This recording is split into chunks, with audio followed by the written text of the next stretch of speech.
আসসালামু আলাইকুম ওয়া রাহমাতুল্লাহি ওয়া বারাকাতুহু। আলহামদুলিল্লাহি রাব্বিল আলামিন ওয়াসসালাতু ওয়াসসালামু আলা আশরাফিল আম্বিয়াই ওয়াল মুরসালিন ওয়া আলা আলিহি ওয়া আসহাবিহি আজমাইন। দর্শক, রমাদানের পবিত্র সময়ে ইফতারের পবিত্র এই আয়োজন লাভেলু নিবেদিত প্রতিদিন ইফতারে সিরাতে নববী। স্বাগত জানাচ্ছি আমি ইসমাইল ইবনে মুজাম্মেল হক। পরিচয় করিয়ে দিচ্ছি, আমাদের স্টুডিওতে রয়েছেন আজকে প্রখ্যাত মুহাদ্দিস মিসবাহুল উলুম কামিল মাদ্রাসার সম্মানিত হেড মুহাদ্দিস শেখ মাহমুদুল হাসান। আসসালামু আলাইকুম ওয়া রাহমাতুল্লাহি ওয়া বারাকাতুহু। ওয়ালাইকুম আসসালাম ওয়া রাহমাতুল্লাহ। শেখ, স্বাগত জানাচ্ছি আমাদের এই প্ল্যাটফর্মে। বারাকাল্লাহু ফিক। ইফতার চলাকালীন আমাদের দর্শকরা প্রিয় নবীর গল্প শুনতে পছন্দ করে প্রতিদিন, আমরা সেটি বিশ্বাস করি। আপনাকে আমরা এই সেটে প্রিয় নবী সাল্লাল্লাহু আলাইহি ওয়াসাল্লামের জীবনের বিভিন্ন বিষয়গুলো আপনার মাধ্যমে উপহার দেওয়ার চেষ্টা করেছি। আজকের পর্বে আমরা আপনার কাছ থেকে উপহার চাইব, প্রিয় নবী সাল্লাল্লাহু আলাইহি ওয়াসাল্লাম সঙ্গী সাথীদের প্রতি কেমন ছিলেন। অনেক ধন্যবাদ। রাসূল সাল্লাল্লাহু আলাইহি ওয়াসাল্লামের সঙ্গী সাথী বলতে আমরা যাদেরকে বুঝি তারা ইতিহাসের আলোকিত মানুষ। তাদেরকে আমরা আসলে ইসলামী একটা নির্ধারিত পরিভাষা রয়েছে, সেটা হলো সাহাবী। সাহাবী শব্দটা সোহবাতুন থেকে এসেছে, যারা সান্নিধ্য প্রাপ্ত সাহাবী, অর্থাৎ রাসূল সাল্লাল্লাহু আলাইহি ওয়াসাল্লামের সোহবতে যারা ধন্য হয়েছেন, রাসূলের সেই উত্তম আদর্শ এবং ভালোবাসায় যারা সিক্ত হয়েছেন, এমন মানুষকেই আমরা সাহাবী বলে থাকি।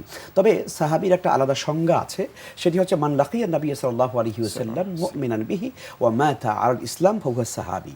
সাহাবী বলা হয় সেই ব্যক্তিদেরকে, সেই মহৎ প্রাণ মানুষদেরকে যারা রাসূল সাল্লাল্লাহু আলাইহি ইসলামকে ঈমানের সঙ্গে দেখেছেন। মান লাকিয়া নবী সাল্লাল্লাহু আলাইহি ওয়াসাল্লাম মুমিনান বিহি, যারা ঈমান বিশ্বাসের সঙ্গে রাসূলকে দেখেছেন, ওয়া মাতা আলাল ইসলাম, এবং ইসলামের উপরেই তাদের মৃত্যু হয়েছে। আবু জেহেল রাসূলকে দেখেছে কিন্তু সাহাবী হয়নি, কারণ ঈমানের সঙ্গে দেখেনি। ফলে এই আলোকিত মানুষরাই হলেন রাসূলের অনুসারী, বা তারা তাদের কাছাকাছি ছিলেন, রাসূলের কাছাকাছি ছিলেন, তার সোহবত নিয়েছেন।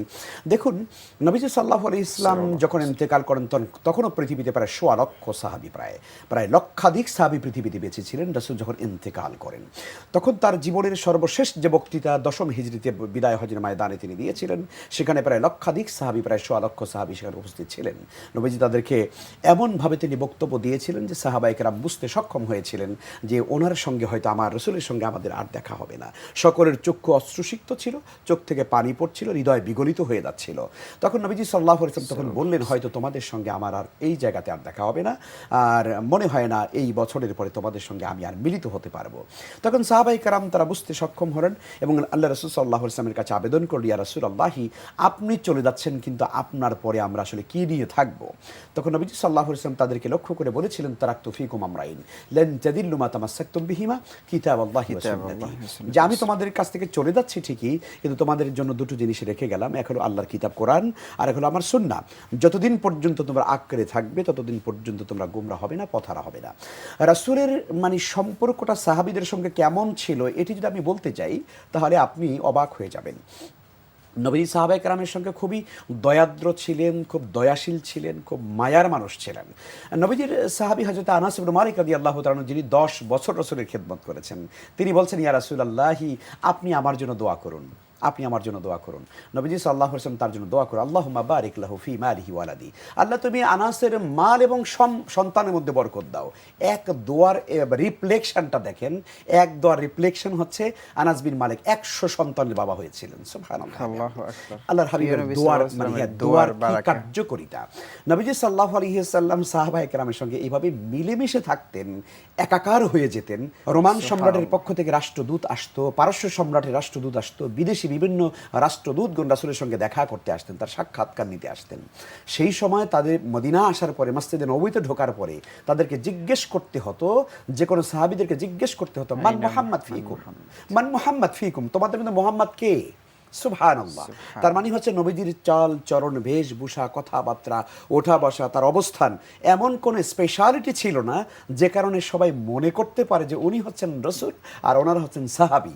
না, বরং তিনি সবার সঙ্গে মিশে একাকার হয়ে যেতেন। মানে ব্যক্তিত্ব অবশ্যই আলাদা ছিল, কিন্তু মিশে যেতেন সবার সঙ্গে। যেমন আলী রাদিয়াল্লাহু তাআলা বলেন যে আল্লাহ রাসূল যখন তার সঙ্গে আমি হাঁটতাম, তিনি সবসময় হাত ধরে রাখতেন। সুবহানাল্লাহ। আমি কি চিন্তা করি যে আমি আমার ছাত্রের হাত ধরে এই বিষয়টি নিয়ে আমরা আগামীর পর্বে আপনার সাথে আবারও আলোচনার দাবি রাখবো। আজকে একেবারে শেষ পর্যায়ে বিদায় নিচ্ছি। বারাকাল্লাহু ফিক। দর্শক, আমরা শেষ পর্যায়ে এসে আপনাদের থেকেও বিদায় নিচ্ছি। আগামীকাল একই সময়ে একই চ্যানেলে ইফতারের এই চমৎকার আয়োজনটি আপনাদের প্রিয় নবী সাল্লাল্লাহু আলাইহি ওয়াসাল্লামের জীবনের অন্য কোনো গল্প নিয়ে হাজির হব ইনশাআল্লাহ। আসসালামু আলাইকুম ওয়া রাহমাতুল্লাহি ওয়া বারাকাতুহু।